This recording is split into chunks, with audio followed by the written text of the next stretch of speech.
एक छात्र है हमारे साथ, उन्होंने फाइटर जेट बनाया है। ये देखिए किस तरीके से इन्होंने कछुए की शक्ल में एक फाइटर जेट बनाया है, जो कछुए की हूबहू कछुए की शक्ल में है। आइए हम इनसे बातचीत करते हैं और जानने की कोशिश करते हैं कैसे इनके दिमाग में आया कि इस तरह का फाइटर जेट बनाना चाहिए, जो देश की रक्षा के लिए बहुत ही कारगर साबित होगा। क्या नाम है आपका? मेरा नाम मोहम्मद आफाक है। आफाक भाई, ये कैसे आपके दिमाग में आया कि आपको इस तरह का एक फाइटर जेट बनाना चाहिए? ये जब मैंने देखा कि अगर हम कंट्रीज़ की बात करें, जितनी भी कंट्रीज़ हैं, तो वहाँ पे जो डिफेंस और लड़ाई के तौर पर जो मिसाइल्स और टैंक्स हैं और फाइटर जेट्स हैं, तो वो उनमें से ये बिल्कुल यूनिक मेरे जहन में आया कि मैं कुछ बिल्कुल यूनिक बनाऊं जो कि सारी कंट्रीज़ में ना हो, बिल्कुल अलग हो। तो वैसा ही एक डिज़ाइन आया जैसे कि कछुए की शक्ल में हो।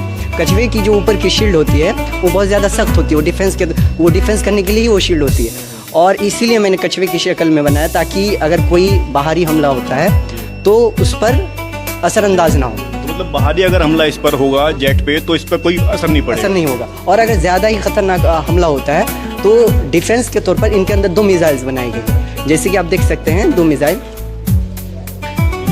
ये डिफेंस कर सकती है। इन 2 मिसाइल्स के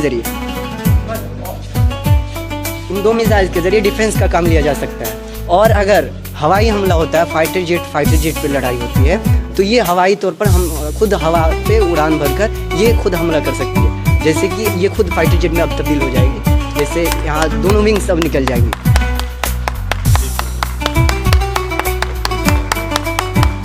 तो इस तौर पर ये ज़मीन पर भी टैंक के तौर पर काम कर सकती है, यानी डिफेंस करना या फिर हमला करना या हमले से बचना, और हवाई तौर पर भी लड़ाई कर सकती है। जब हवाई लड़ाई हो तो वहाँ पे हवाई तौर पर एज अ फाइटर जेट में लड़ सकती है।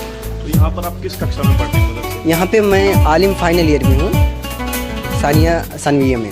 तो इसका मतलब जो आपने सोचा कि इस तरह का एक जेट होना चाहिए, तो ये कहीं आपने यूट्यूब पे देखा या कहीं इसके बारे में पढ़ा या बस दिमाग में आया इस तरीके से बना दिया? नहीं, इसका वजूद अभी नहीं, ये ख्याली है। अगर इसको वजूद में लाया जाए तो वाकई किसी देश के पास एक पावरफुल हथियार होगा जो किसी देश के हमारे देश की सेना पर ये होना चाहिए, सेना के पास अगर काम किया जाए तो बहुत बेहतर होगा, ताकि ये यूनिक चीज़ हो किसी भी देश के, हमारे ही देश के अंदर हो जाए तो बहुत बढ़िया होगा। यूनिक चीज़ होगी, एक नई चीज़ होगी और हमारे देश की ताकत भी बढ़ेगी। तो आप सरकार से कुछ कहना चाहेंगे, इसको अपनी सेना में शामिल किया जाए, कुछ अपील करना चाहेंगे देश की सरकार से? बिल्कुल, अगर किया जाए तो हम इस जामिया के लिए भी बेहतर होगा, हमारे लिए भी बेहतर होगा और देश के लिए भी बेहतर होगा। एक नया मॉडल मिलेगा, नया डिज़ाइन मिलेगा। देश की रक्षा प्रणाली को बेहतर करने के लिए आप मदद करेंगे? बिल्कुल बिल्कुल।